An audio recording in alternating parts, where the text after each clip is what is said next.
Garments শ্রমিক বা garments sector এবং প্রবাসীদের নিয়ে কিছু কথা বলবো আজকে।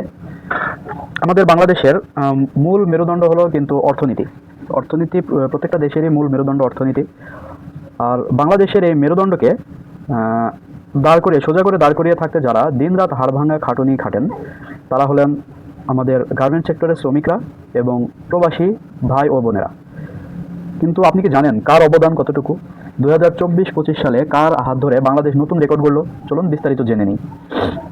প্রথমে কথা বলা যাক আমাদের প্রবাসীদের নিয়ে। 2024-25 অর্থ বছরে বাংলাদেশের ইতিহাসে স্বর্ণাক্ষরে লেখা ছিল বা প্রবাসীদের রেমিটেন্স। এই এক বছরে প্রবাসীরা দেশে পাঠিয়েছেন রেকর্ড পরিমাণ $30 বিলিয়ন, মার্কিন ডলার। গত অর্থ বছরের তুলনায় যা প্রায় 27% বেশি। সবচেয়ে অবাক করার বিষয় হলো গত মার্চ মাসে প্রবাসীরা $3 বিলিয়ন বেশি পাঠিয়েছেন। কেন এই প্রবাসী আয় আমাদের জন্য এত গুরুত্বপূর্ণ? কারণ এই ডলারের বিপরীতে বাংলাদেশে কোনো কাঁচামাল ক্রয় করা লাগে না। মানে বাংলাদেশ থেকে কোনো অন্য দেশ থেকে এই ডলারের বিনিময়ে পরবর্তীতে আবার কোনো কাঁচামাল যে ক্রয় করে, এটা করা লাগে না প্রবাসীদের রেমিটেন্স থেকে। আমাদের এই বৈদেশিক মুদ্রার রিজার্ভ যখন সংকটে পড়ে তখন এই প্রবাসীরাই ত্রাতা হয়ে এগিয়ে আসেন। এবার আসেন আমাদের তৈরি পোশাক বা গার্মেন্টস খাতে বাংলাদেশের সিংহভাগই বাংলাদেশের রপ্তানি আয়ের প্রায় 81% আসে গার্মেন্টস শিল্প থেকে। কিন্তু এখানে যদিও এটা শোনাচ্ছে প্রবাসীদের থেকে বেশি, কিন্তু এখান থেকে হিউজ একটা অ্যামাউন্ট বা হিউজ একটা মার্কিন ডলার চলে যায় আবার যখন গার্মেন্টসের র মেটেরিয়াল কেনা হয় তখন, যেমন সুতা, বাটন, জিপার, তারপরে ফেব্রিক্স ইত্যাদি ইত্যাদি।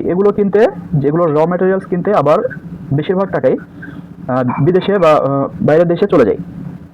কিন্তু বাংলাদেশে প্রায় এই খাতে 40 থেকে 50 লক্ষ শ্রমিক কাজ করে গার্মেন্টস সেক্টরে, যেটার কারণে বাংলাদেশের যে বেকারত্ব, সে বেকারত্ব দূরীকরণ হয়েছে অনেকটাই।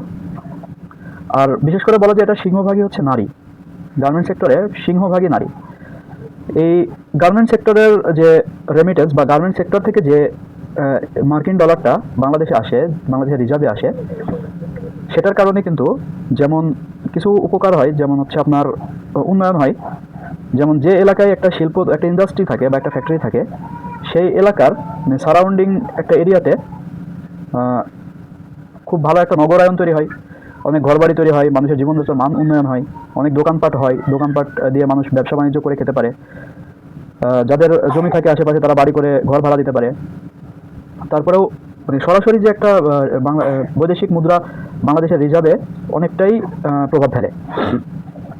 যদি আমি গার্মেন্টস শ্রমিক এবং প্রবাসীদের মধ্যে তুলনা করি তাহলে বলা যায় যে আপনার প্রায় 1,30,00,000 প্রবাসী বিদেশে আছেন, আর গার্মেন্টস ফ্যাক্টরিতে আছেন প্রায় 40 থেকে 50 লাখ শ্রমিক। প্রবাসীদের পাঠানো টাকা সরাসরি গ্রামীণ অর্থনীতিতে যায়, যা দিয়ে ঘর বাড়ি তৈরি বা ছোট ব্যবসা চলে। আর যারা হচ্ছে গার্মেন্টস খাত বাংলাদেশকে বিশ্বের বুকে একটি ইন্ডাস্ট্রিয়াল হাব হিসেবে পরিচিতি দেয়।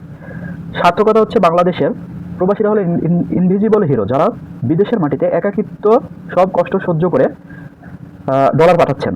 আর বাংলাদেশ শ্রমিকরা হলেন ইন্ডাস্ট্রিয়াল হিরো, যারা দেশের ভেতরে বসে গ্লোবাল চেন সচল রাখছেন। আসলে এই যে তুলনাগুলো দেখলেন প্রবাসী এবং গার্মেন্টস শ্রমিক, আমি কাউকেই ছোট করে কোনো কথা বলবো না।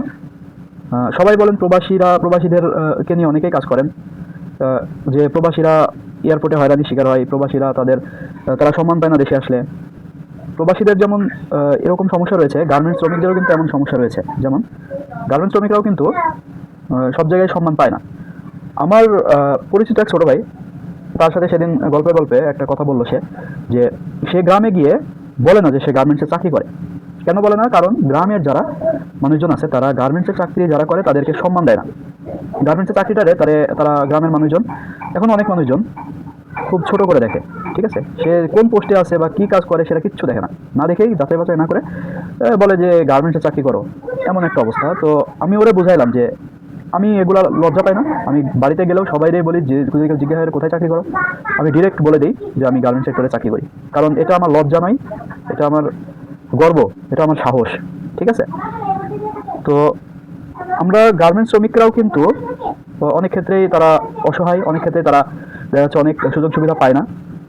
তো আসলে এই দুই খাতের কোনো একটিকে বাদ দিয়ে বাংলাদেশের উন্নয়ন সম্ভব নয়। প্রবাসীরা আমাদের ডলারের যোগান দেয়, আর গার্মেন্টস শ্রমিকরা আমাদের শিল্পায়নকে নেতৃত্ব দেয়। দেশ ও জাতির সাথে আমাদের উচিত এই দুই শ্রেণীর মানুষকে মর্যাদা এবং অধিকার দেওয়া। আপনার কি মনে হয়? বাংলাদেশের অর্থনীতিতে কার ভূমিকা আপনাকে বেশি অনুপ্রাণিত করে? কমেন্ট করে অবশ্যই আমাদের জানাবেন। আর আমার ভিডিওটা যদি আপনাদের ভালো লাগে বা কোনো ইনফরমেশন যদি আপনাদের কাজে লাগে, আপনাদের ইমোশনের জায়গা থেকে যদি কোনো কিছু বলে থাকি, তাহলে অবশ্যই আমার ভিডিওটিতে একটি লাইক করে দেবেন এবং আমাকে ফলো দিয়ে নেক্সট ভিডিওটি পাওয়ার জন্য আমাকে ফলো দিয়ে রাখবেন, যাতে পরবর্তীতে সকল ভিডিও আপনি সবার আগে দেখতে পারেন। আল্লাহ হাফেজ।